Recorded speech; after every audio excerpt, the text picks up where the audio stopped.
제네바 교리 문답은 칼빈이 기록한 것으로서 종교개혁 당시에 어, 참된 진리가 무엇인지, 참된 복음이 어떤 것인지, 성경 66권이 우리에게 가르치는 올바른 진리가 무엇인지를 정리해서 당시에 그 사람들한테 가르칠 필요성이 있었기 때문에 칼빈이 이것을 정리해서 가르쳤던 겁니다.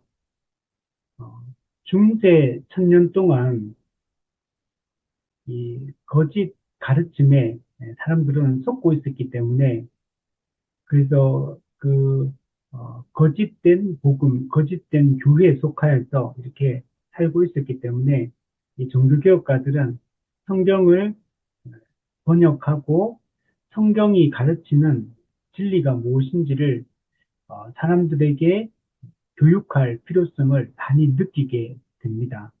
그래서 칼빈이 이 기독교 강요도 기록하고 이 제네바 교리 문답도 이렇게 만들어서 당시 그 사람 성도들에게 이것을 가르쳤던 가르쳤던 것을 볼 수 있습니다. 그리고 칼빈뿐만 아니고 그 이후에 독일에서도 또 영국에서도 프랑스에서도 네덜란드에서도 이런 교리 문답 그리고 신앙 고백서 이런 것들을 만들어서 적극적으로 어린아이들도 가르치고 장성한 어른들도 이렇게 가르치고 그래서 모든 성도들을 성경의 이 올바른 가르침들을 이게 교리화해서 교육하는 것에 힘썼다는 것을 볼 수가 있습니다. 특히 종교개혁 같은 경우는 칼빈이 제네바 아카데미를 만들어서 거기서 어린 아이들 또 특히 목회자들 이들을 집중적으로 이 올바른 이 성경의 가르침들을 교육을 해서 이 제네바 아카데미에서 이렇게 공부하고 배웠던 사람들이 이전 세계를 향해서 이렇게 나아가서 이 참된 이 개혁 교회들을 이렇게 세워 갔던 것들을 볼 수가 있습니다. 그래서 우리 기독교 전통은, 이 개신교 전통은, 이게 우리가 성경 본문을 연구하는 이게 가장 중요하겠죠. 1차적으로. 성경 본문을 우리가 연구하는 것에 모든 초점이 맞춰져 있는데, 근데 우리가 성경을 바르게 연구하기 위해서 이 교리와 신학이 필요한 겁니다. 어떤 분들은 그냥 성경만 열심히 공부하면 되지, 왜 굳이 이런 교리와 신학을 가르치는가? 성경은 하나님이 기록한 것이지만 이런 신앙 고백서와 교리 문답 같은 이런 것들은 사람에 의해서 만들어진 건데 왜 사람이 만든 이런 것도 오류가 있을 수 있는데 왜 이걸 자꾸 가르치느냐? 이렇게 주장하는 분들도 있습니다. 그러나 그것은 매우 잘못된 생각이고 성경을 우리가 해석을 해야 됩니다. 근데 성경 해석을 사람마다 각자 만약에 자기 소견에 옳은 대로 성경을 해석한다면 그 성경이 코에 걸면 코걸이가 되고 귀에 걸면 귀걸이가 되고 사람마다 성경 해석이 다 달라지는 겁니다. 그러면 성경이 하나님의 절대 진리, 오류가 없는 최종 권위로서 궁극적 권위로서 객관적 진리를 우리에게 가르치고 있는데 각자가 자기 소견에 옳은 대로 자기 경험에 의해서 주관적으로 자의적으로 성경을 해석한다면 이 세상에는 이단이 가득 차게 될 겁니다. 교회 하나하나 목회자 한 명 한 명이 다 이단이 될 겁니다. 성도 한 사람 한 사람이 다 자기 경험에 근거해서 성경을 읽고 주관적으로 성경을 보면 그 성도 숫자만큼, 교회 숫자만큼 이단은 많아지게 될 겁니다. 그러면 진리가 왜곡되고 진리가 변질될 수밖에 없습니다. 그래서 성경은 올바르게 해석하는 게 매우 중요합니다. 우리 교회사를 보든지 아니면 내가 이제까지 경험해왔던 교회, 목회자, 성도들을 보아도 현재 우리 이 세상에서 일어나는 이 국가들을 보아도 각자가 자기 소견에 옳은 대로 성경을 해석하고 자기가 그 해석한 성경의 지식에 따라서 판단하고 분별하고 이렇게 하다 보니까 같은 그리스도인인데도 불구하고 같은 성경을 보고 같은 하나님을 믿고 같은 복음을 믿는다고 하는데 생각이 너무 다른 겁니다. 사안을 판단하는 게 너무 다릅니다. 다들 성경의 기준을 따라서 나는 성경의 가르침을 따라서 이렇게 행동하고 이렇게 판단한다라고 하는데 너무 다르다는 것. 이게 우리의 문제인 겁니다. 그러면 성경이 가르치는 진리가 그럼 여러 개인가? 그렇지 않다는 겁니다. 성경은 객관적 진리고 변하지 않는 유일한 진리이기 때문에 성경을 성령의 조명하심을 따라 성경 해석의 기본 원칙에 따라 신학적 해석, 역사적 해석, 문법적 해석, 본문에 근거한 해석, 문맥에 적합한 해석, 하나님 중심적 해석, 올바른 성경 해석의 원칙에 따라 성경을 해석하게 되면 성경의 객관적이고 절대적인 진리를 우리는 동일하게 이해를 하게 됩니다. 근데 지금은 그렇게 하지 않기 때문에 성경 해석이 다 달라지고 자기 입맛에 맞게끔 자기의 주관적인 목적에 따라 성경을 해석해서 오히려 성경을 이용해서 자기 주장, 자기 생각. 근데 이게 너무 신념에 차서 이렇게 행동을 하는 이런 시대가 된 겁니다. 그래서 우리가 성경이 절대 진리고 성경 본문을 연구하는 게 중요한데 성경 본문을 객관적으로 올바르게 해석하기 위하여 이 교리와 신학을 공부하는 게 중요합니다. 이 교리와 신학은 성경 66권의 가르침을 2000년 동안 수많은 믿음의 사람들에 의해서 그들이 성령의 인도하심을 따라서 성경을 해석하고 연구하고 정리하고 또 혼자서 하면 그게 왜곡될 수 있기 때문에 교회가 함께 성경을 연구하고 또 하나의 지역교회 한 명의 목회자가 잘못될 수 있기 때문에 여러 교회가 연합해서 노회를 구성하고 총회를 구성하고 그래서 교단 안에서 그 신학적 통일성을 이루어가고 그리고 또 각 교파들마다 해석이 또 다르니까 또 교파들이 함께 또 이것을 의논하고 논의하고 토론하고 이런 과정들을 통해서 교리와 신학이 점점 더 정교하게 이렇게 세워져 왔던 겁니다. 그게 2000년 동안 이루어졌던 것. 그리고 여기는 단순히 사람의 힘으로만 하는 게 아니라 이 교리와 신학이 정립되어 오는 과정 속에 성령의 인도하심과 진리를 보존하심이 있는 겁니다. 그래서 어느 한 명에 의해서 한 교단에 의해서 이루어진 것만 한다면 이게 틀릴 수도 있겠지만 2000년 동안 수많은 믿음의 사람들이 성경을 읽고 성령의 조명하심을 따라 성경 해석 원칙에 따라 한 것의 총 결과물인 겁니다. 근데 이제 신학도 물론 또 조금씩 다르죠. 교리적으로. 그래서 우리는 2000년 기독교 역사 속에 그래서 예수님이 가르쳤고 사도들이 가르쳤고 사도들의 가르침을 이어받은 이 정통 교리와 신학 이 뿌리를 우리가 잘 따라가는 게 중요합니다. 교리와 신학도 다양하기 때문에, 다양한 교파, 교단들에서 다양하게 해석하기 때문에 우리는 2000년 동안 내려오는 정통 교리, 정통 신학에 그 뿌리를 두는 게 그래서 중요한 겁니다. 그게 종교 개혁자들에 의해서 이게 집대성이 되게 됩니다. 그래서 우리는 이 역사적 기독교, 2000년 동안의 역사적 기독교가 우리에게 물려준 그 올바른 개혁신앙, 이걸 우리가 붙드는 게 중요합니다. 이걸 우리 교회 4대 속성 중에 사도성이라고 합니다. 사도적 가르침.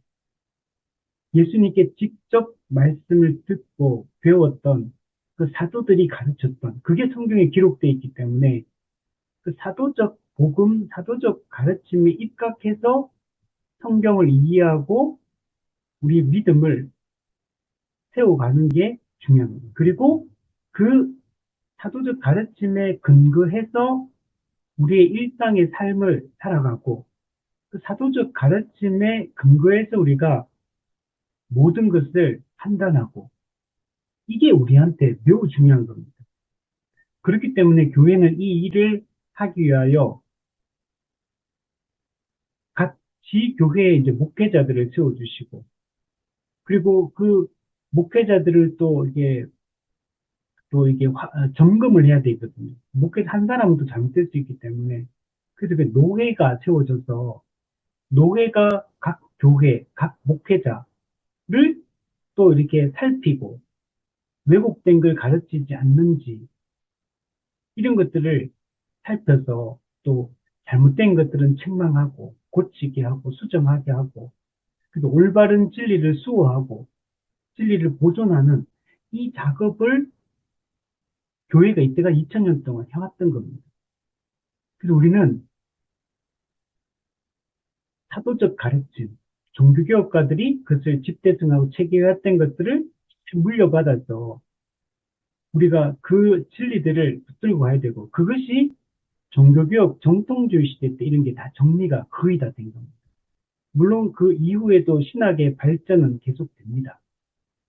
그렇지만 거의 대부분이 사실 그 큰 뼈대 어떤 세밀함이 사실 이때 거의 다 종교개혁 시대 때, 정통주의 시대 때 거의 정립됩니다. 그래서 우리는 이 신앙의 유산을 견고하게 붙들어야 되고 이때 이 정리된 것들이 이게 다양한 이런 신앙 고백서와 그리고 이 그 또 신앙 고백서의 내용을 또 교육하기 위한 목적으로 문답식으로 만들어진 이 교리 문답을 공부하는 게 매우 중요하고 이 교리 문답의 내용들을 풀어서 이게 설명한 게 일종의 신학이라고 할 수 있습니다. 교리를 설명한 게 신학이라고 이야기를 할 수 있습니다. 그래서 우리가 이것을 잘 배우는 게 매우 중요합니다. 우리는 각 교회에서 또 우리 주변에 있는 그리스도인들을 만나면서 또 이 땅의 교회들이, 교단들이 하는 그 행태들을 보면 이 교리와 신학이 얼마나 중요한지 알 수 있어요. 무서운 것 중에 이 사람의 신념이 무섭거든요. 이 좋은 신념을 갖고 좋은 믿음을 가지면 그게 너무나 우리에게 유익하고 하지만 왜곡된 신념, 이 사상이 들어가게 되면 그게 얼마나 무서운 건지 몰라요.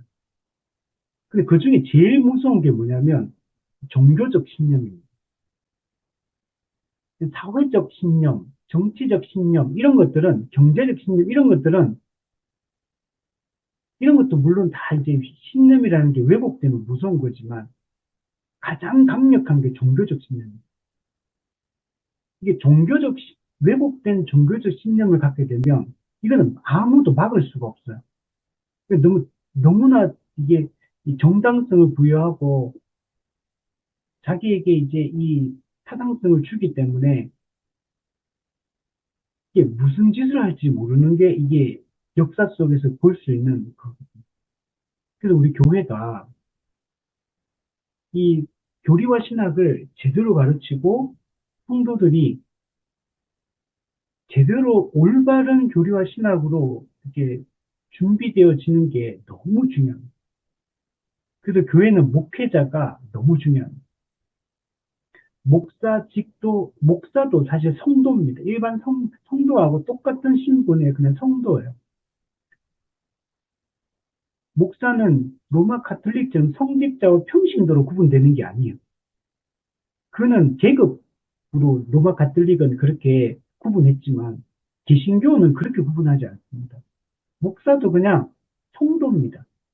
근데 성도 중에 이제 성도이지만 같은 성도인데 하나님 교회를 이게 어, 교회를 지키고 보호하고 또 진리를 수호하기 위해서 교회를 이제 직분자를 세워서 교회를 보호하기 위한 이 조직체로서 이렇게 직분을 세워주신 겁니다. 그 직분자가 너무 중요해요. 목사, 장로, 집사. 그러나 일반 성도와 신분적으로는 동일한 그냥 성도입니다. 계급적으로 높고 낮음이 없어요. 그냥 기능과 역할이 다를 뿐이에요. 그리고 성도가 직분자가 하는 역할 일들과 성도들이 하는 일이 다르지 않습니다. 똑같습니다.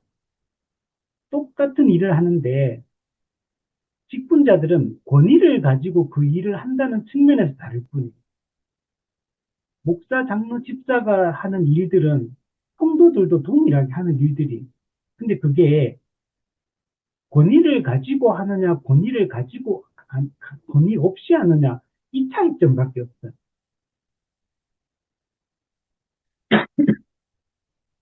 근데 이제, 그러나 이제 권위를 가지고 일을 하기 때문에 앞선 직분자들이 어떻게 하느냐가 매우 중요한 겁니다.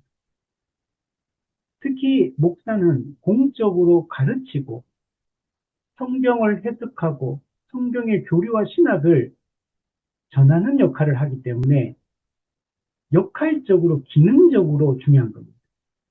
신분적으로는 똑같지만 기능적으로 중요한 겁니다. 역할이 중요합니다. 성경의 사상을 가르치고 성경을 해석하는 역할을 하기 때문에 그래서 중요한 겁니다. 그래서 종교교육가들은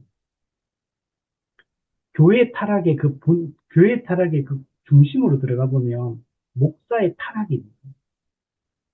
목사의 타락에서 모든 게 시작이 돼요.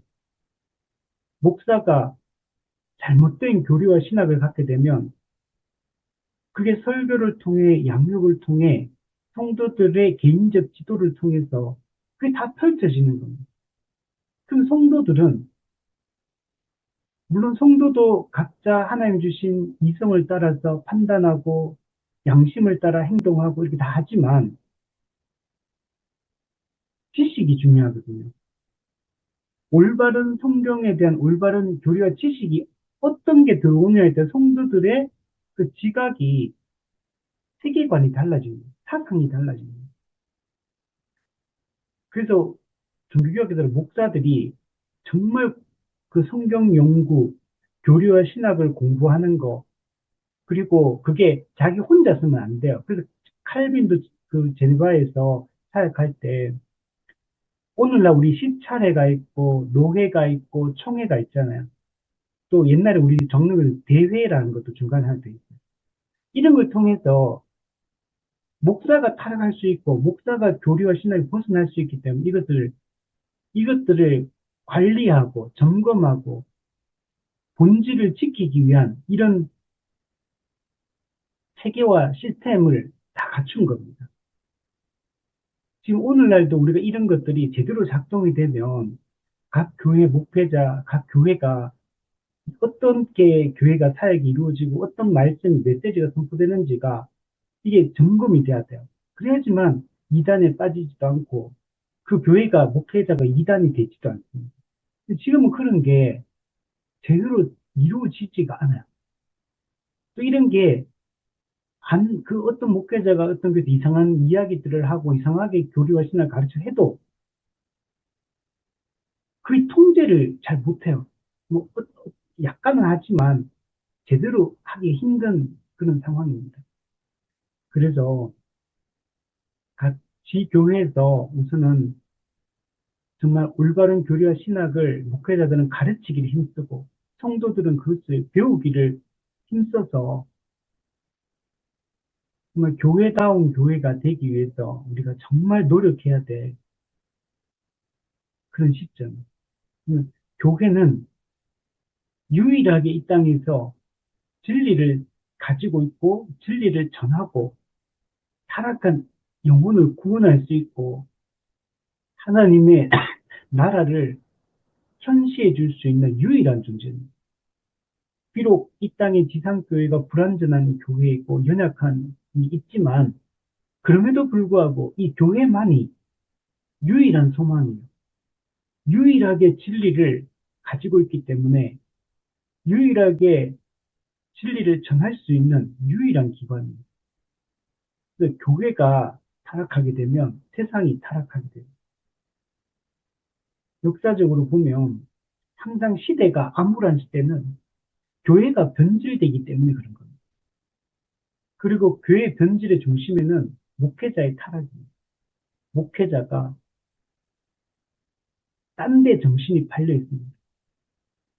리차드 백스터가 쓴 참목자상에 보면 목사가 목사직을 어떤 태도와 어떤 내용과 또 어떻게 이게 목사직을 수행해야 되는지 이렇게 잘 얘기해 주거든요. 목사는 정말 이게 자신을 쳐서 정말 복종시키지 않으면 너무 쉽게 많은 것들에 유혹을 당하고 공격을 당하고 그래서 진리로부터 멀어지고 이렇게 되기가 쉬워요. 늘 목회자가 깨어있기 위해서 그렇게 하기 위해서는 공부를 해야 됩니다. 그래서 목사, 신학자 같아요. 목사가 신학자처럼 공부하고 성경을 연구하고 교리와 신학을 공부하고 그것을 오늘날의 이 시대에 적절하게 이 성경의 메시지를 적절하게 적용하기 위해서 적절한 메시지를 던지기 위해서 노력해야 되고 또한 성도들도 깨어 있어야 됩니다. 성도들도 깨어서 이런 가르침들에 귀를 기울여 듣고 그 진리를 알아가는 일에 힘써야 돼요. 성도들이 정말 적극적으로 양육을 받지 않으면 너무 쉽게 이 그냥 거짓된 것들에 그냥 유혹당하고 선동당하고 그냥 쉽게 넘어가게 됩니다. 우리가 조심해야 되고 그래서 이런 교리와 신학을 공부하는 게 중요하다. 이걸 우리가 다시 한번 마음에 새겼으면 좋겠고 각 교회에서 적극적으로 이 교리와 신학을 가르치고 배우기에 힘쓰면 좋겠다. 그래서 한국 교회가 정말 정말 이게 좋은 교회로 세워져서 세계 선교에 이바지하고 이 땅에 하나님의 나라를 하늘에서 하나님의 뜻이 이루어진 것처럼 이 땅에서도 하나님의 뜻이 이루어질 수 있도록 우리가 함께 노력하지 않으면 안 되는 겁니다. 몇 사람의 탁월한 사람에서 이루어지는 게 아니고 한 몸인 교회 전체가 함께 이 일에 힘을 써야 돼요. 예전에 우리 한국 교회도 막 기도도 얼마나 뜨겁게 해요. 요즘은 근데 그 기도도 약해져. 그 성도들이 말씀을 배우고 교회 예배에 참석하고 이런 것들도 확 줄었잖아요. 요즘은 헌금도 잘 안 하고 옛날엔 찬양도 막 열심히 하고 막 성교 열풍 막 이렇게 막 훈련도 받고 막 이런 것도 많아요. 요즘 그런 것도 요즘은 거의 없어요. 교회 성도들 예배 참석 자체를 별로 안 하고 가난한 성도들은 점점 늘어나고 있고 다음 세대는 교회에 안 들어오고 이런 현상이 우리 가운데 일어나는 것은 복음이 약화되고 교리와 신학이 제대로 가르쳐지지 않기 때문에 일어나는 현상이다. 다른 많은 또 뭐 원인들을 찾을 수 있겠지만 근본적인 것은 이 부분이 달려있다. 우리가 열심히 말씀을 배우고 했으면 좋겠습니다. 우리 제네바 교리문답 지금 우리 공부하고 있는데 주기도문, 사도신경 중에 우리 죄를 사하여 주시는 것과 죄 사함, 죄 용서함을 믿는다라는 게 사도신경에 이렇게 담겨 있습니다. 기독교는 이 죄의 문제를 매우 심각하게 이렇게 중요하게 다루고 있죠. 그럼 다른 종교에서는 죄의 문제를 그렇게 심각하게 다루지 않습니다. 오직 기독교만이 이 죄의 문제를 심각하고 진지하게 다룹니다. 왜냐하면 이 죄의 결과가 영원한 형벌이기 때문에 그렇습니다. 이 죄의 결과가 내세를 결정하기 때문에 그래요. 죽음이 끝이 아니기 때문에 그렇습니다. 우리가 이 땅에서의 삶은 짧은 시간이지만 죽음 이후는 영원한 시간이에요. 그렇기 때문에 우리가 이 땅에서 이 세상의 쾌락을 즐기고 이 땅에 사는 동안에 우리가 떵떵거리며 살고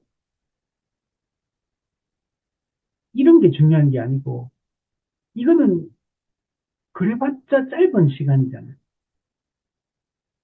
길어야 100년입니다. 우리 한 100살까지 사는 사람이 그렇게 많지는 않잖아요. 많이 늘었다 해도 아직까지 100살까지 사는 그렇게 많지 않거든요. 길어야 100년인데 근데 그 이유는 영원한 삶이에요. 근데 그 영원한 삶이 전혀 다른 결과인 겁니다. 천국에서 영생을 누리며 영원히 살든지, 지옥에서 영벌을 받으며 살든지, 둘 중에 하나인 겁니다. 그리고 우리가 이 죽음의 문제, 죄의 문제, 영혼의 문제, 이걸 심각하게, 진지하게 생각을 해야 됩니다. 근데 사람들은 이 문제를 자꾸 뒤로 미루고 있다. 근데 우리가 언제 죽을지 어떻게 압니까?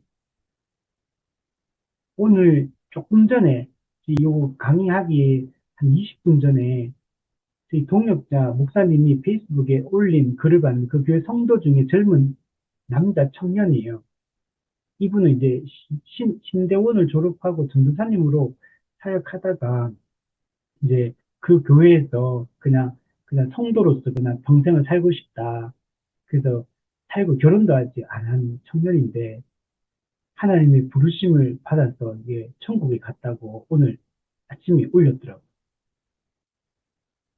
아주 이제 청년인데 아직 결혼도 하지 않은 청년이고 신앙도 되게 교회도 아주 열심히 섬겼던 전도사로 섬기다가 이제 그냥 이 교회 그냥 평신도로서 그냥 교회를 그냥 이 교회에서 같이 하고 싶어서 그냥 그렇게 섬기고 있던 청년이라고 하더라고요. 근데 어떻게 부름을 받았는지 모르겠지만 어쨌든 그렇게 잘 교회를 섬기다가 주님의 부르심을 오늘 받았다. 오늘 아침.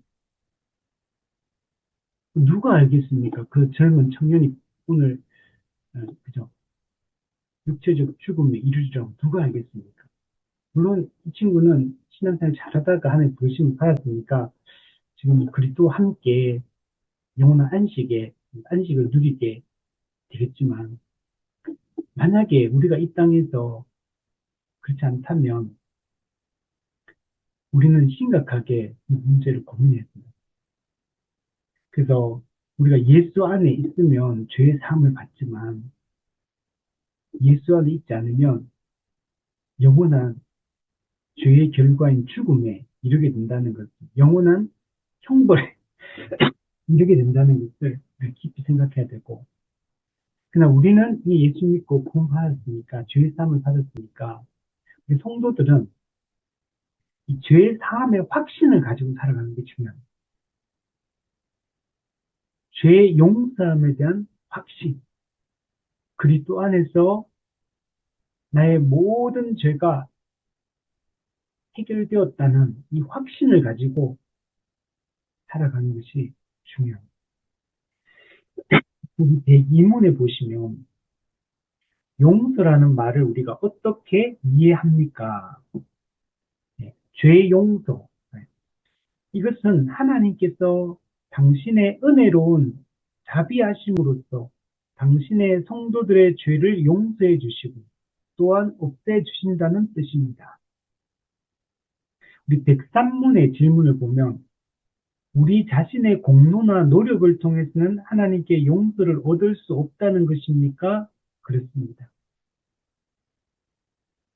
우리가 죄 사함, 죄 용서함을 받는 것은 우리의 공로나 노력에 의한 것이 아니고 철저히 하나님의 은혜와 자비, 하나님의 긍휼하심, 불쌍히 여기심에 의해서 우리가 죄의 용서함을 받는다는 겁니다. 우리의 모든 죄는 우리 성경에 보면 죄 없이 함을 받았다. 우리는 지금 죄 없이 함을 받은 겁니다. 믿는 자는, 참된 신자는 죄의 용서함을 받았고 우리가 죄의 용서함을 받았기 때문에 죄로 인한 형벌과 우리는 이제는 무관해진 존재들이다. 죄의 결과인 그 죽음, 그 형벌, 우리는 거기서 완전하게 벗어나게 된 하나님의 진노, 율법의 저주, 그것으로부터 우리는 완전히 벗어나게 된 그런 존재라는 것을 확신하는 게 중요합니다. 죄 용서함은 전적인 은혜인 겁니다. 원래 사람은 타락해서 지옥 형벌에 들어갈 수밖에 없는 자입니다. 모두 아담 안에서 인류의 대표인 아담의 범죄로 말미암아 아담 안에 있던 모든 자들, 아담과 연합되어 있던 모든 인류가 영원한 그 형벌에 들어갈 수밖에 없는 그런 운명이었습니다. 그런데 하나님께서 우리를 사랑하셔서 하나님께서 그 중에 일부의 사람들을 선택해 주십니다. 스스로 범죄하여 지옥에 갈 수밖에 없는 자들 중에서 하나님이 일부의 사람들을 자기 뜻대로, 하나님의 선하신 뜻대로 선택, 예정해 주신 겁니다. 그리고 예수님은 요한복음을 보면 하나님께서 예수님에게 자기가 선택한 자들을 예수님한테 맡기셨다 이렇게 말해요. 그리고 예수님은 하나님이 내게 맡기신 자들 중에 단 한 명도 잃어버리지 않을 것이다 이렇게 말해요. 그 예수님은 하나님의 선택하신 자들, 하나님께서 예수님께 맡기신 자들을 구원하기 위하여 예수님이 십자가에 못 박혀 죽으신 겁니다. 예수님의 십자가 죽음은 택한 자기 백성, 하나님의 택한 자기 백성을 위하여 십자가에 못 박히신 것입니다. 그래서 우리가 도르트 신조 공부할 때 알미니안주의와 칼빈주의의 이 차이점이 있다 그랬죠. 알미니안주의는 보편 속죄를 이야기하는데 우리 칼빈주의, 개혁주의는 제한 속죄를 얘기한다 그랬죠. 예수님은 모든 사람을 구원하기 위해 십자가에 죽으셨느냐? 아니면 하나님이 선택하신 자기 백성을 위하여 십자가에 죽으셨느냐? 이 차이점. 우리 칼빈주의는 제한 속죄를 성경적으로 믿습니다. 성경에서 예수라는 이름의 뜻이 자기 백성을 저희 죄에서 구원할 자. 예수라는 이름의 뜻이 자기 백성, 모든 백성이 아니고 자기 백성을 구원할 자. 근데 우리 신약 성경에 보면 이런 모든이라는 표현이 항상 자주 나오거든요. 모든 사람, 모든 자, 이런 모든이라는 뜻이 나올 때 신약 성경에서 이 모든이 나온다고 해서 다 그냥 모든 인류를 얘기하는 게 아니에요. 그 모든이 말 그대로 모든 인류를 지칭하는 성경 구절이 있고, 그리고 대부분의 그 모든이라는 표현이 사용될 때는 택함 받은 모든 사람, 이런 의미로 사용됩니다. 하나님이 택하신 자기 백성, 택한 모든 사람. 그래서 이게 구분이 돼야 돼요. 그 문맥에 따라서 우리가 이 본문을 볼 때 이걸 어떻게 해석해야 될지를 판단을 해야 됩니다. 그래서 우리는 예수님이 자기 백성을 구원하기 위하여 이렇게 계속적 죽음을 죽으셨어요. 로마서에도 보면 하나님께서 미리 아신 자기 백성, 이렇게 됩니다. 미리 아신 자기 백성. 또 로마서 8장에 보면 미리 아신, 그리고 미리 정하신, 그리고 부르신, 그리고 의롭다 하신, 거룩하게 하신, 그리고 영화롭게 하셨다. 미리 아시고 미리 정하신 것. 그 성경에 보면 선택, 택함, 또 예정 이런 단어가 신약 성경에 빈번하게 등장하는 것들을 볼 수 있습니다. 요한복음에 가면 또 명확하게 그게 구분이 돼요. 그리고 예수 그리스도께서 자기 백성을 죽으셨고 성령께서는 예수 그리스도의 그 십자가 공로를 우리에게 적용해 주십니다. 이게 바로 삼위 하나님이 우리에게 베푸신 은혜입니다. 이게 에베소서 1장 3절부터 14절에 삼위 성부 하나님의 선택, 성자 예수님의 죄사하심, 그리고 성령 하나님의 인치심과 보증하심, 이 삼위 하나님의 구원 역사에 의해서 우리가 죄의 용서함을 받게 된 겁니다. 우리가 우리의 이 죄사함이 우리의 공로나 노력에 의한 게 아니에요. 우리는 죄를 없앨 수 있는 능력 자체가 없습니다. 그래서 우리는 무기력한 존재예요. 그래서 로마서 5장에 보면 우리가 아직 연약할 때에 그리스도께서 우리를 위해 죽으셨다. 그래서 우리가 아직 연약하다라는 말할 때는 연약하다는 말은 우리가 아직 무기력할 때에, 우리가 아직 무력할 때에, 뭐가 무기력하냐? 죄 문제를 해결함에 있어서 무기력하고 무력하다는, 죄 문제를 해결할 능력이 없다는 말을 하는 거예요. 그래서 이 죄 용서함의 이 은혜가 우리의 어떤 공로나 의와 노력에 의해서 우리가 이루어지는 게 아니고 삼위 하나님의 은혜에 의해서 우리가 죄 용서함을 받게 되었다라는 걸 우리가 믿어요. 밑에 보면 따라서 이 죄들은 하나님의 심판대 앞에서 전혀 기억되지 않을 것입니다. 또 우리는 하나님의 심판대, 그리스도의 심판대 앞에 섰을 때 우리는 두려워할 필요가 없어요, 성도들은. 우리가 최종 판결은 다 똑같이 받습니다. 신자든지 불신자든지. 그러나 판결의 내용이 달라요. 최종 판결의 내용이 무죄가 선언되느냐, 유죄가 선언되느냐의 차이점이에요. 우리는 그리스도의 심판대 앞에 최종 판결을 받기 위해서 신자들도 서기는 다 섰지만 우리는 이미 그리스도 안에서 죄 사함을 받았다는 걸 확신하고 있잖아요. 그래서 우리가 최후 심판을 받을 때 성도들은 두려워하지 않습니다.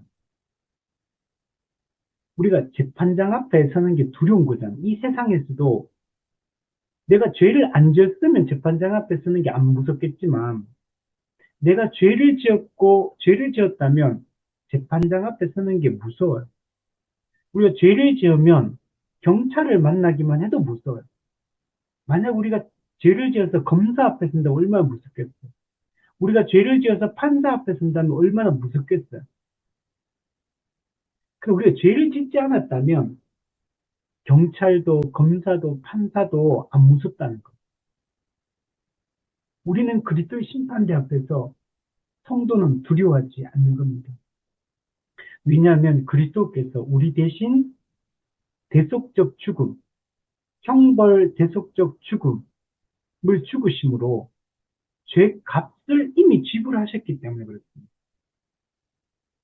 형벌을 우리 대신 예수님이 죄에 대한 형벌을 우리가 받아야 될 죄의 형벌을 예수님이 이미 다 받으셨기 때문에 우리는 더 이상 그 형벌을 받지 않아도 되는 겁니다.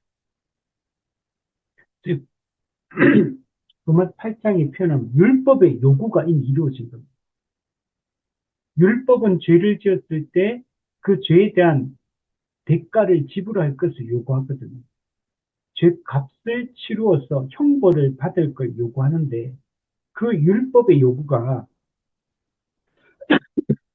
예수님에 의해서 만족이 된 겁니다.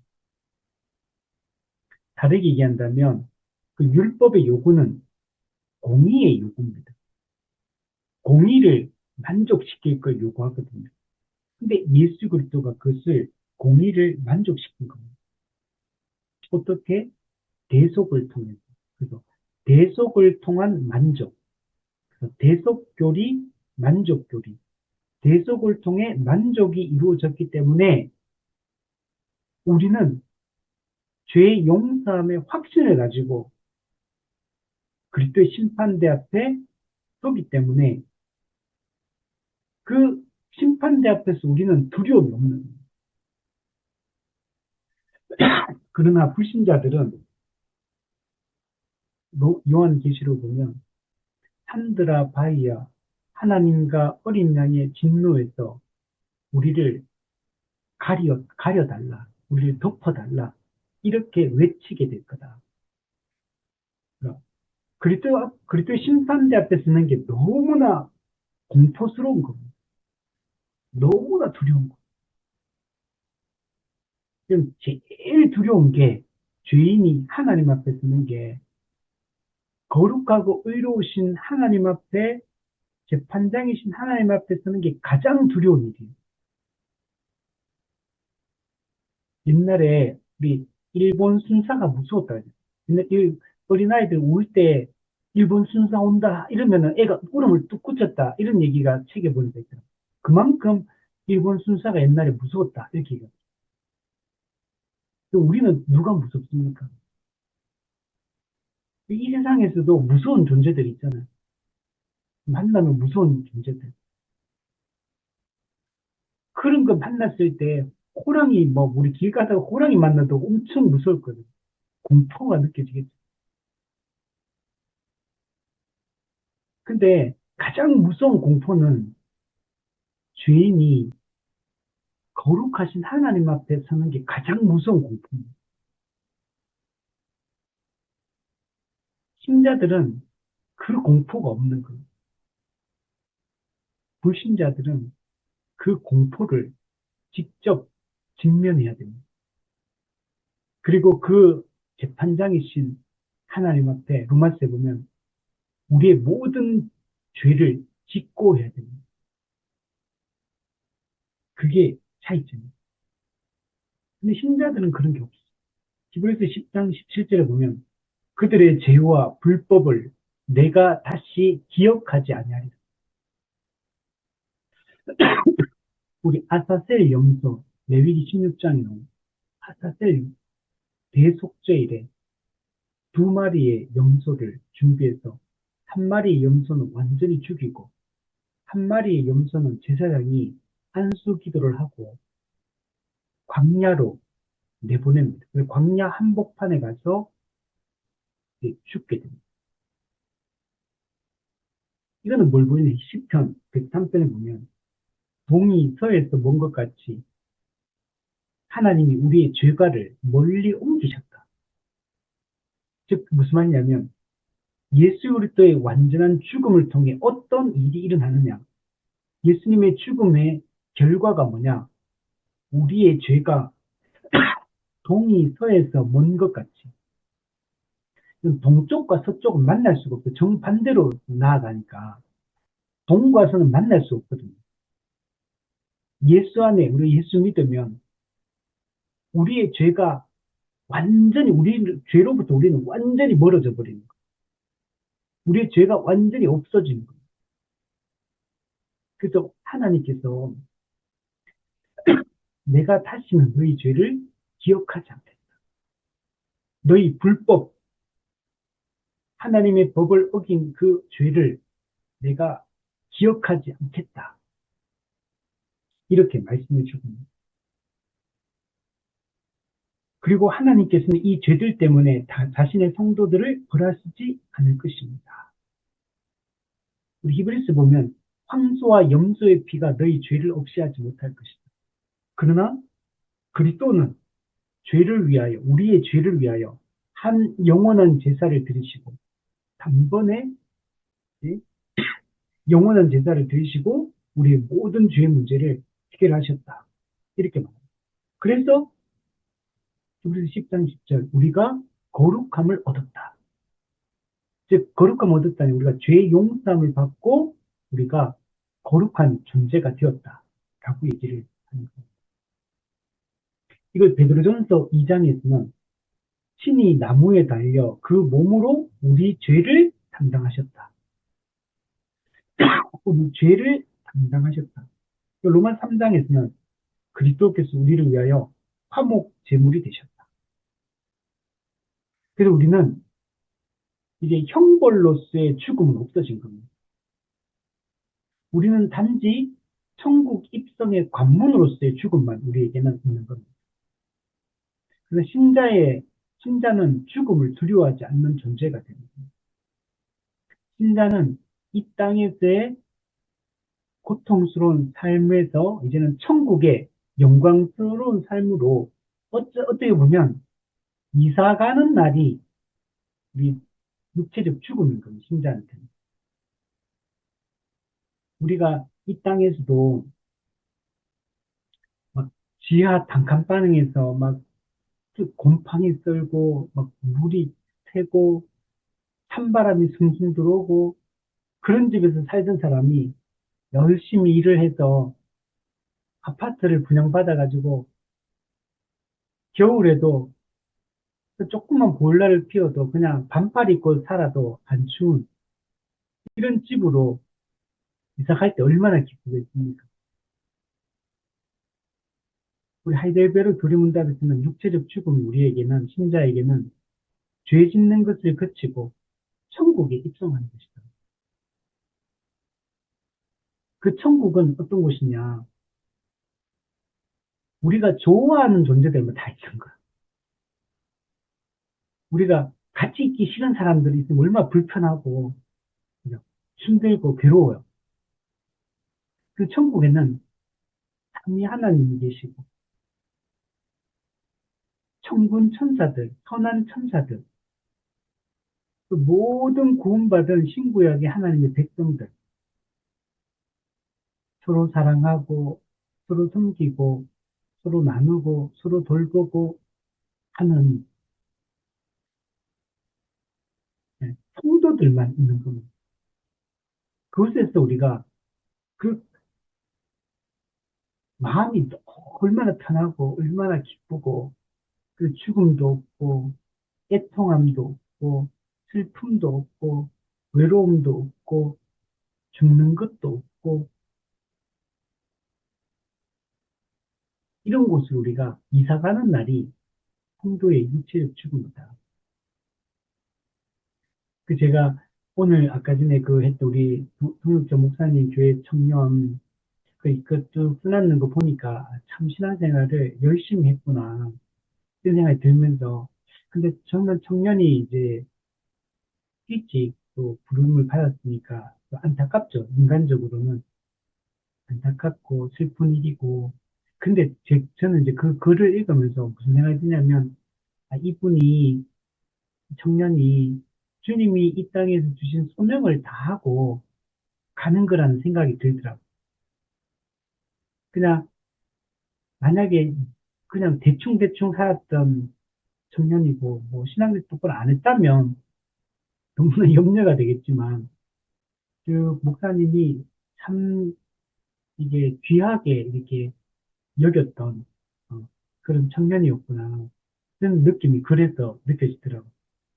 그래서 참 안타깝지만 한편으로는 또 참 주님이 주신 생사 화복은 주님이 주관하신 거기 때문에 하나님의 뜻을 벗어나서 죽은 게 아니잖아요. 하나님이 뜻 가운데 하나님의 때가 되어서 부름을 받았기 때문에 하나님이 이 땅에 주신 자신의 소명을 충실히 수행하고 주님의 품에 안겼겠다 이런 생각이 들더라고요. 우리도 이 확신과 이 소망을 가지고 살 수 있으면 좋겠어요. 그리고 백삼문도 계속 연결되잖아요. 우리 자신의 공로나 노력을 통해 용서받을 수 없습니까? 그렇습니다. 예수님께서 이것에 대한 값을 치르셨어요. 예수님의 대속의 공로 때문에 우리가 구원을, 또한 예수님이 이에 대한 고통을 감당하셨기 때문에. 그죠? 예수님의 이 십자가 죽음은 형벌로서의 죽음이잖아요. 예수님이 하나님의 진노와 율법의 저주를 예수님이 직접 감당하신 겁니다. 그래서 우리는 죄의 사함을 받게 됩니다. 우리 아담 하와가 타락하고 무화과 나무 잎으로 치마를 만들어서 입었잖아요. 스스로의 힘으로 죄의 수치를 가리기 위해서 자기 의와 자기 공로로 이렇게 자기 행위로 죄 문제를 해결해 보려고 했지만 실패하죠. 그래서 하나님께서는 무화과 나무 잎을 옷을 벗기고 가죽옷을 지어서 그 가죽옷을 입히시는 걸 볼 수 있습니다. 누군가의 희생을 통해서 죄의 문제가 해결이 됩니다. 여자의 후손이신 예수 그리스도의 대속적 죽음을 통해서 우리의 죄의 문제가 해결되어지는 겁니다. 그리고 우리 인간편에서는 어떤 공로적 배상도 치를 수 없습니다.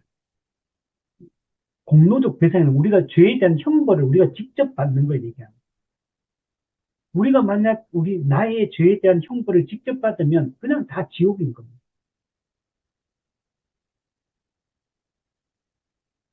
그래서 우리 스스로는 공로적 배상을 할 수가 없어요. 마귀도 못해요. 짐승도 못해요. 아무도 이 일은 할 수 없어요. 천사도 못해요. 아무도 못해요. 오직 완전한 하나님이시며 완전한 인간이신, 그러나 또 죄가 없는 인간이신 오직 예수 그리스도만이 유일한 중보자, 유일한 중재자가 될 수 있습니다. 그분이 우리를 위해서 공의를 만족시키셨기 때문에 우리는 완전한 죄사함을 받을 수 있습니다. 그래서 우리 모든 죄악된 행위들에 대한 용서를 다만 하나님의 순전하신 은혜로서 받아들이는 것뿐입니다. 네. 그러니까 우리가 할 수 있는 건 아무것도 없고 우리는 단지 그리스도께서 다 이루신 것을 받아들이는 것, 이것만 우리가 할 수 있는 거예요. 이 받아들이는 걸 우리 뭐라냐? 믿음이랍니다. 그리스도의 공로를 받아들이는 것, 이게 믿음입니다. 근데 심지어 이 믿음조차도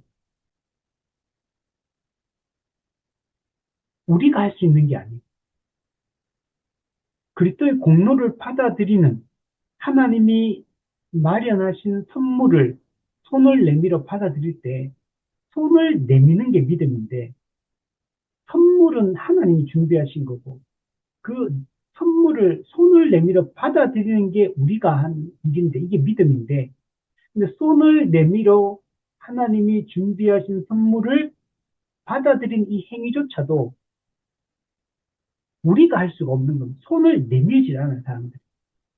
하나님께서 영원한 지옥에 갈 수밖에 없는 죄인을 위해서 예수 그리스도를 보내어서 이 모든 은혜의 선물을 준비해 주셨음에도 그래서 복음을 전하여 사람들로 하여금 이 은혜의 선물을 받으라고 전도를 우리가 하잖아요. 근데 사람들 보세요. 거부합니다. 성경에 보시면 다 거부해요. 미련한 탓처녀. 그냥 우리 씨 뿌리는 비유도 보면 처음부터 길가 아예 처음부터 거부. 그냥 즉시 그냥 마귀가 빼앗아가고 말씀. 그러니까 처음부터 그냥 복음 씨도 안 먹혀요. 씨도 그냥 복음 얘기 넣으면 그냥 무조건 노. 이런 사람이 대다수잖아요. 우리 현실적으로 경험하잖아요. 현실적으로. 그러니까 복음이라는 말조차도 그냥 교회 가자는 말조차도 꺼낼 수도 없어요. 그냥 탁 무시하고 그냥 거부 거절. 이런 사람이 대다수고. 근데 말씀을 들을 때 즉시 기쁨으로 받아들이고 이렇게 이게 탁 반응하는 사람들이 있죠. 근데 그 사람도 믿음으로 인한 시련이 생기고 조금만 어려움이 생기면 곧바로 배반하는 자. 교회 말씀을 전하고 반응해서 교회를 나오고 반응하는 것 같았는데 작은 시련이 탁 생기는 순간 곧바로 배반하고 교회를 떠나버리고 그리스도를 부정하는 돌박 같은 사람들. 그리고 세 번째는 가시떨기 같은 사람들. 말씀을 말씀에 씨를 뿌리니까 그 말씀을 받아들여요. 반응해요. 신앙생활을 시작합니다. 나름 예배생활, 말씀생활, 기도생활, 뭐 이런 거, 뭐 헌금생활 다 해요. 근데 세상의 향락, 이생의 자랑, 이걸 버리지를 못해요. 이 사람들은 그리스도를 따르는 것의 가치를 아직 모르는 사람들이에요. 그러니까 여전히 세상이 좋은 겁니다. 분명히 교회를 나오고 분명히 신앙생활을 외적으로는 하는데 늘 관심사가 세상의 돈과 권력과 인기와 이 세상의 향락과 쾌락을 즐기는 것에 온통 마음이 집중되어 있어요. 그 사람의 마음의 중심에는 돈 버는 일, 취미를 즐기는 일, 육체적 욕망을 채우는 일, 온통 이런 걸로 가득해요. 근데 영적인 활동에 있어서는 뭔가 하기는 하는 것 같은데 열정이 없고 열의가 없어요. 가시떨기 같은 결국에는 신앙생활을 계속 하는데 교회를 계속 다니는데 열매가 없는 사람. 그리스도 때문에 기쁘고 예수 믿고 예배 드리는 것 때문에 기쁘고 이런 게 없어. 말씀을 배우는데 무관심해요. 근데 교회는 또 와요, 또. 또 나름 봉사도 해요. 그냥 할 만한 종교생활들은 다 11조도 하고 다 해요. 근데 열의가 없어요. 영적인 뜨거움이 없어요. 가시떨기, 열매 없는 자, 세 부류 전부 다 불신자입니다.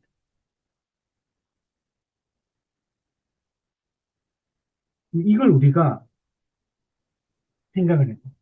우리는 참된 믿음은 정말 하나님 택한 자들에게만 주신다는 게 정말 맞는 말이에요.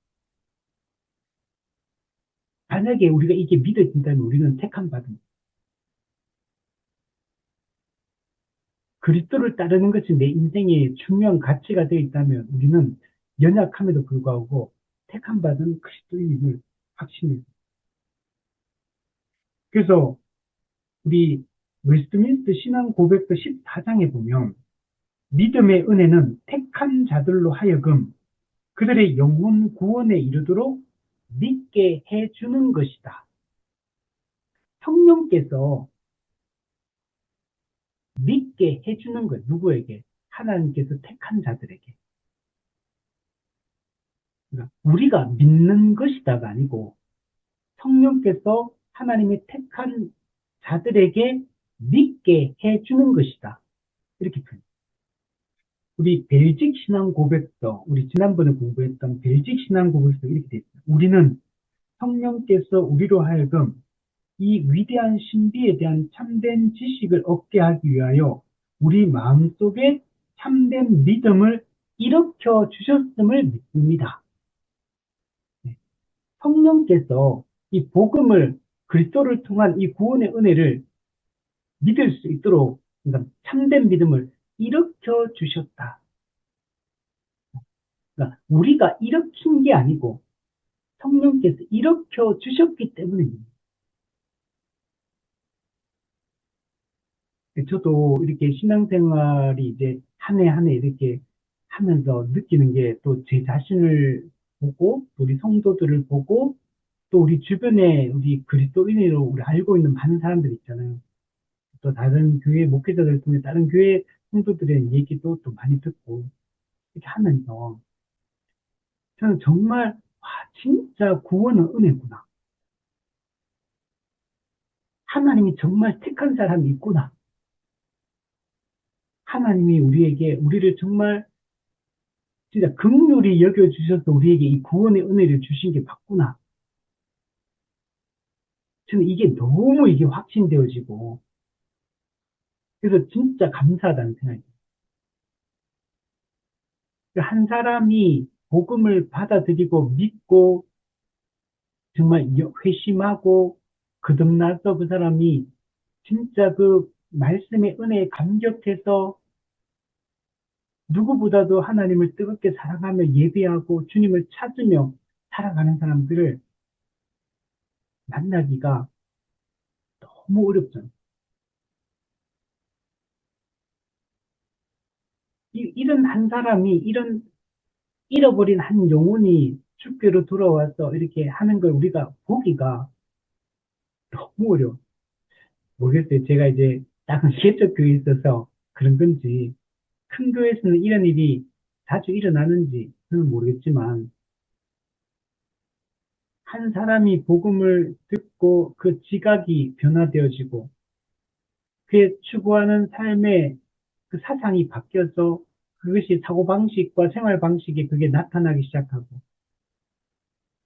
거듭난 성도로서의 그 외적 열매들이 나타나기 시작하고, 그 마음속에 그 어려움과 그 고통 속에서도 주를 향한 뜨거운 열정으로 좌절하지 않고 하나님 주시는 그 은혜와 기쁨 가운데 그 어려운 상황 속에서도 견디며 인내하며 믿음을 지키며 살아가는 이런 진정한 이런 감정들을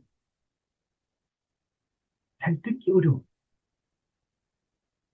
제가 새롭게 하소서 이거 자주 듣거든요. 한 번씩 생각날 때마다 제 감정을 들으면 이런 거, 제 마음이 막 뜨거워지는 이런 게 있잖아요.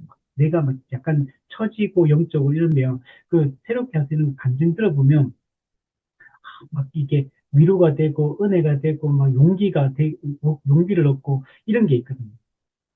근데 이제 새롭게 하소서 나오는 감정들도 이제 들어보면 어떤 건 진짜 야 이건 진짜다 이거는 이건 진짜 찐 감정이다 이런 생각이 드는 경우도 있고 근데 또 많은 경우는 들어보면 이게 진짜 감정인가? 이게 이 사람이 이런 이게 물론 그분에게는 어떤 게 있겠지만 근데 그 감정해놓고 나중에 또 이렇게 막 들려오는 소식 보면 그냥 이게 그리스도인답지 않고 그 간증은 했는데 그냥 이렇게 비그리스도인처럼 이렇게 그냥 선택하고 결정하고 그런 소식들이 계속 들려오고 이거 보면 이게 진짜인가 이런 생각이 드는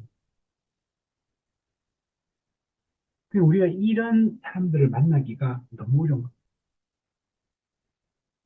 저는 진짜 안타까운 게 제 어릴 때부터 생각해 보거든요. 제가 어릴 때부터 교회를 다니면서 어릴 때 알던 사람, 어릴 때 다녔던 교회 성도들, 그 청년 때 만났던 사람들, 사역하면서 여러 교회를 다니면서 만났던 성도들, 청년들, 학생들.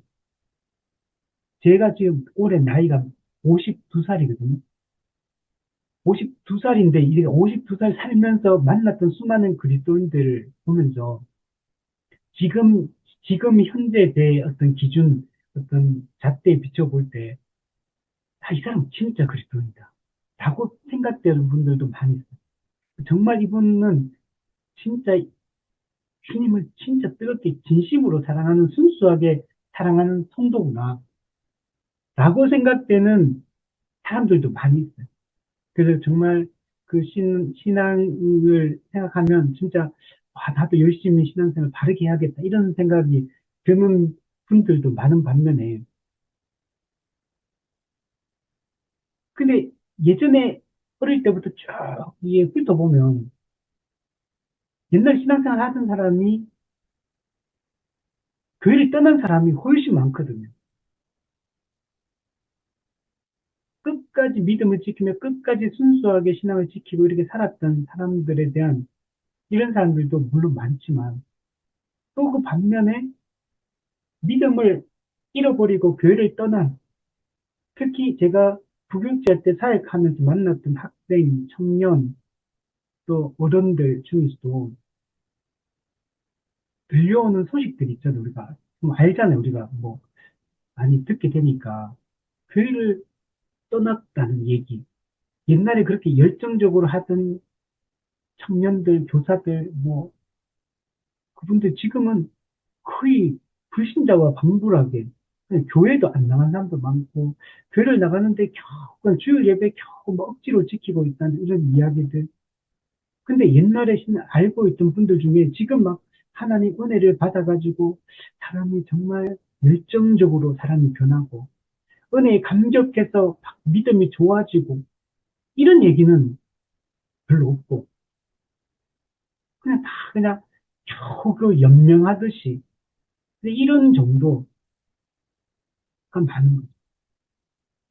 그리고 막 중간에 믿음 없던 불신자가 믿게 된 경우 또는 옛날에 믿음 없던 사람이 지금은 막 은혜 받아가 막 은혜에 감격해서 살아가는 이런 케이스는 거의 제가 기억나는 사람이 있기는 있지만 많이 없는 것 같아요. 여러분 어떠십니까? 여러분 쭉 한번 어릴 때 이때까지 살아왔던 사람들 한번 생각해보세요. 진짜 믿음이 성숙해지고 그리스도를 닮아가며 늘 정말 신앙의 연수가 더할수록 복음의 감격이 더해지고 하나님 나라에 대한 소망이 커지고 그래서 그 인생을 주를 위해서 한 평생을 이제는 남은 여생을 살겠다고 각오하고 살아가는 사람이 많습니까? 아니면 적당히 타협해서 그냥, 그냥 지친 상태로 그냥 겨우 그냥 생명을 그냥 겨우 그냥 목숨, 영적 생명을 그냥 유지하며 불이 꺼져갈 듯 말 듯 이런 사람이 많습니다.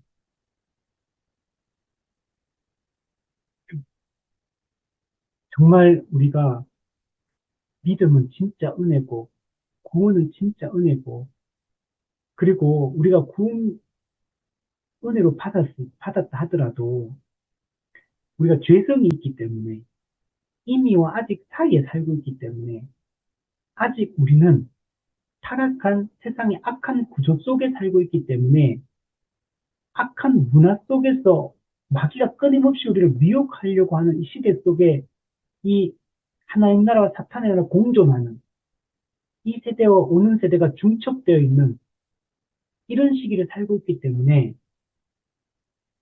땅에 있는 지체를 적극적으로 죽이고 내 몸을 쳐서 복종시키고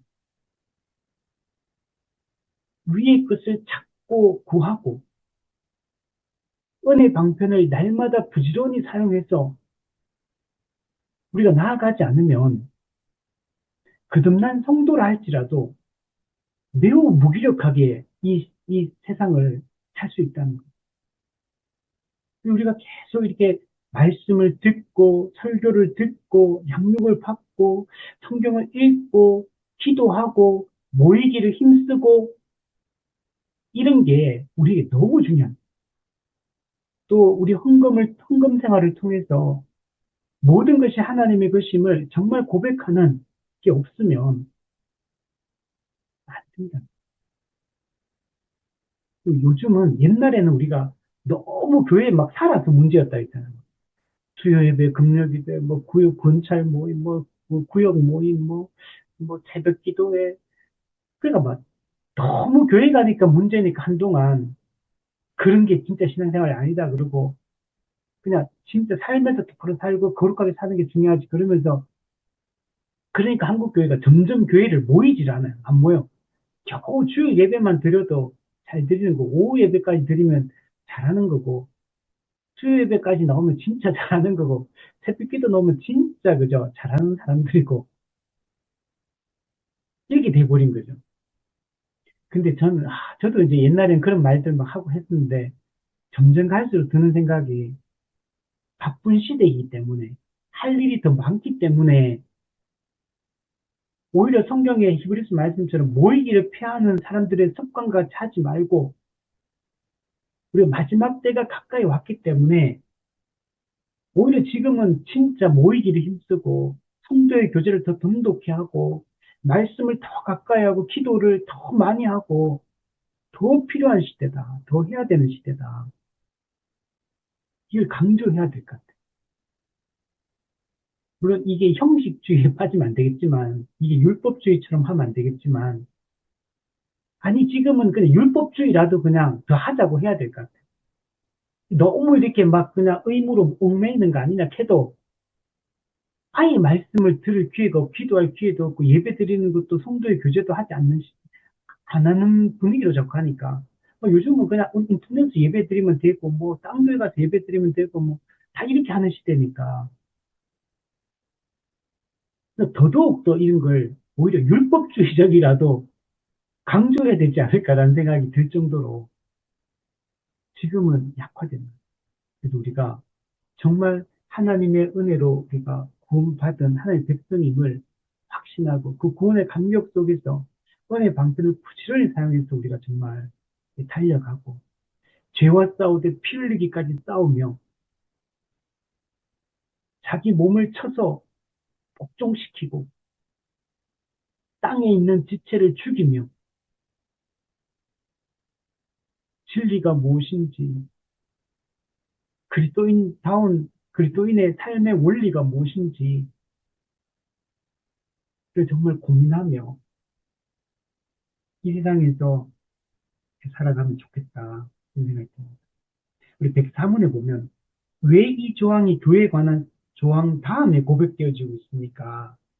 무슨 말이냐면 사도신경에 보면 거룩한 공회와 성도가 서로 교통하는 것을 믿사오며 교회에 대한 신앙 고백을 하고 나서 죄를 사하여 주시는 것과 죄 사함에 대한 신앙 고백을 한다는 것. 그 이유는 뭐냐면, 왜냐하면 먼저 하나님의 백성 안에 가입되고 그리스도의 그리스도의 몸은 교회를 얘기합니다. 교회와의 일치와 결합 위에 굳게 서서 교회의 진정한 일원이 되지 않는 한, 그 교회 참된 회원으로 소속이 됩니다. 정회원으로 소속이 되지 않는 한 어느 누구 한 사람도 죄의 용서를 얻을 수 없기 때문입니다. 무슨 말이냐면